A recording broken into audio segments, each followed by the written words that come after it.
of the noise that you can hear in these is air moving, because they're also hydrodynamic bearing fans. I think the most any of these cost was like $15 plus shipping. These are cheap ones, Cougar's Silences. You know, if I had more money, I'd probably move up in brand, but to be honest, they're fine. They haven't broken down, they don't make any noise. I've been running them 24/7 for, God, like a year now. Very, very long time. So, even if you can only get, you know, the cheaper ones, go for the hydrodynamic bearing ones and go for 140s anywhere your case will allow. And this brings us to the interesting point that if you put... See, this fan is on the outside? That's because if you put it on the inside, which is really intended for radiators, you know, can't close it anymore. So what happens here, there's no fans here, which is the traditional thing, because why would you need them? You know, you don't need to cool the hard drives. And again, I have actually done research and done experiments to find that this was the best configuration. We have an intake here, so it goes in, gets sucked up through here, which I'll talk about in a minute. Some of it gets sucked out there, and some of it goes in here, but then gets blown out by this guy, because air is still being pulled up there. And then up here, it sucks even more air out. So this is constantly being super cooled, and there's constantly an influx of air moving up through this system.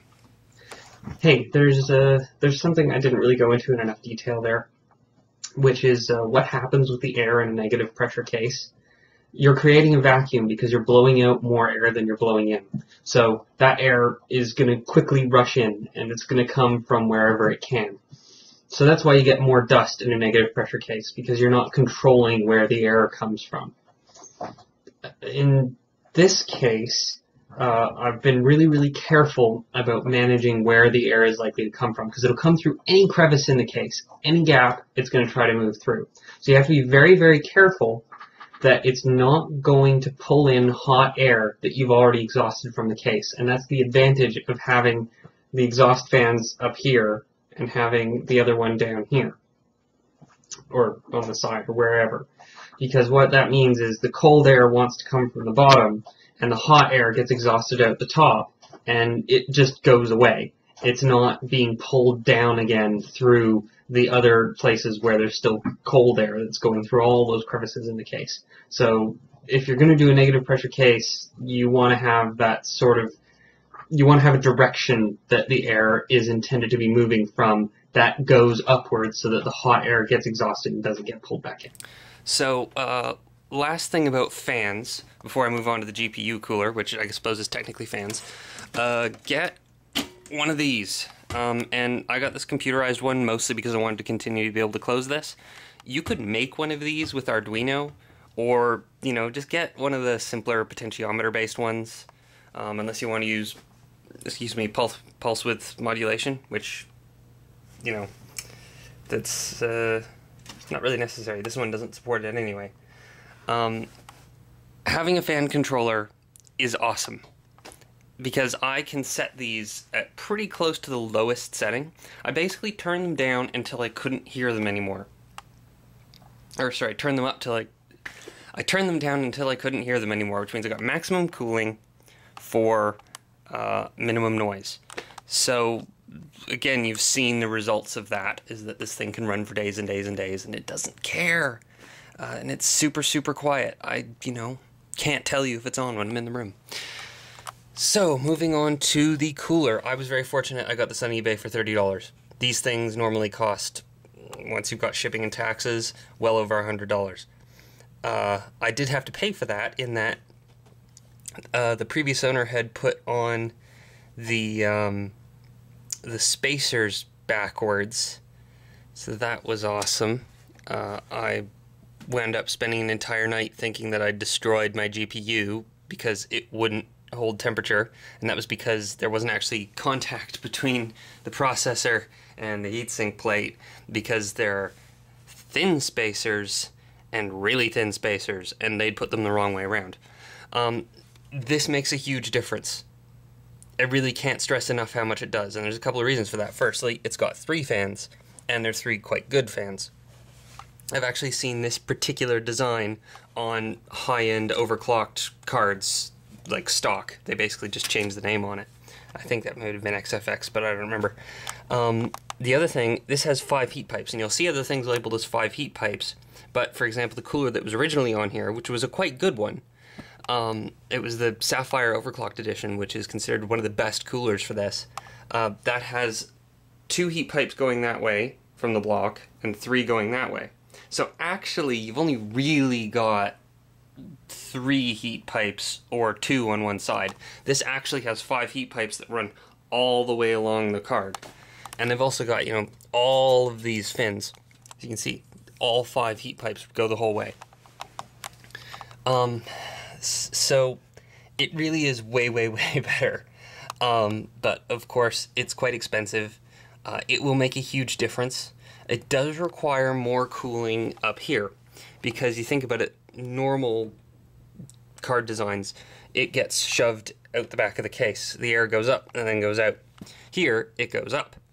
So you need to make sure you've got more cooling. That's part of the reason that I have a negative pressure case, is I wanted to suck as much air out of this area as possible, because this is where all the hot air is going.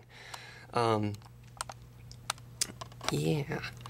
PSU. Use a quiet PSU. I've had this for ages and ages and ages. You do not need a 600 watt PSU, honestly, unless you're running like 4 Titans.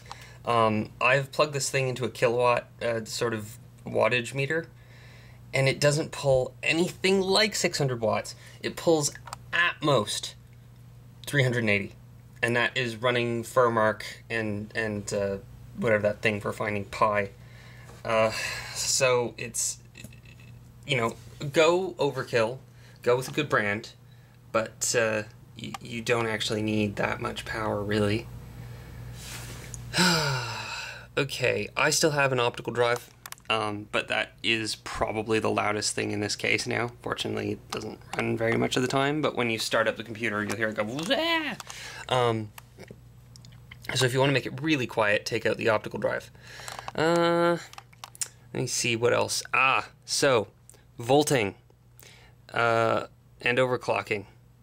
Okay, so I should probably tell you what's actually in this computer. We got 8 gigs of RAM, we got an i5 2500K, which has been overclocked, but it isn't right now, and a Radeon 7970. There you go. Now you know. It's running Windows 7 64-bit, because I'm not crazy. I have run overclocks, and I haven't found it particularly necessary. I, you know, probably will before I'm done with this processor, just to get more life out of it. But primarily what I've done is undervolting. And what undervolting is, basically, is the way a transistor works. You have to apply a certain amount of voltage to get it to switch on. And they set it based on generally what they need. So they know this high of a voltage will turn on transistors reliably.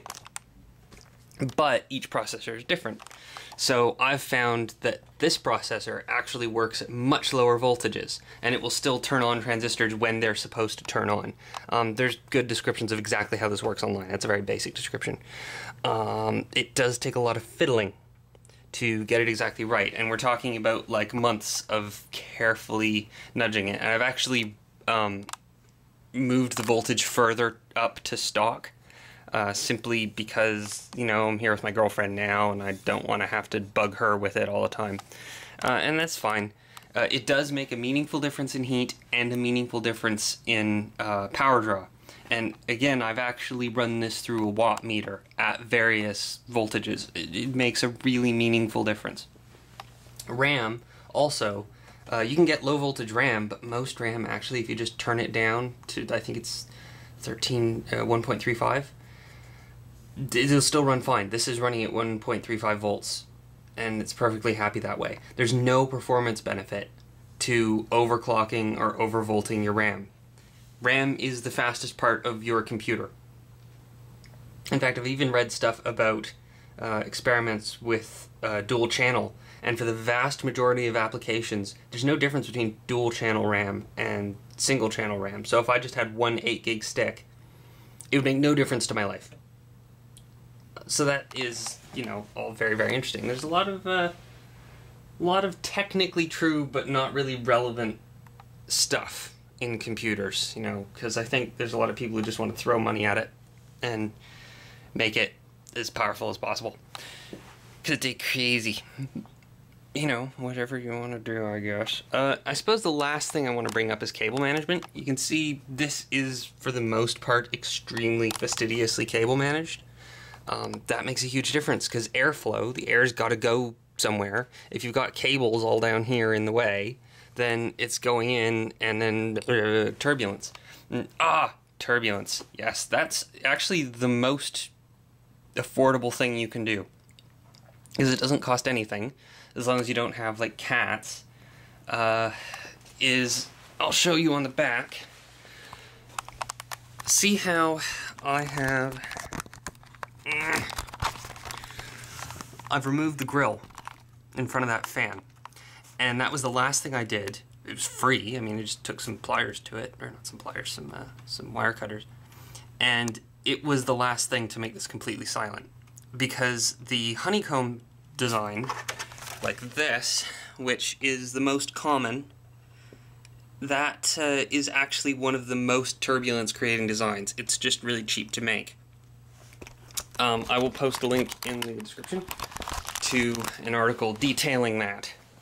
They again did experiments with all the different grill designs, and that old thing with the frame, like on really, really old computers, it was a frame you could take out with screws. That was more efficient than this. So if you just pull it off, that reduces turbulence, it increases cooling efficiency because you got more air going out, and turbulence creates noise, so you get less wind noise. So that, you know, it's free. Most of the stuff I did here was very cheap. The hard drive thing isn't. I had to replace that hard drive anyway, so that was the only reason I could justify that, because it's only a little bit more to get one of those. The fans, I think I spent about maybe $70 in total on fans. Fans. And those are cheap fans. You know, the Hypermaster 212, this is not the stock fan, obviously. This is one of those Cougars. That is like $40, and it's the best deal ever.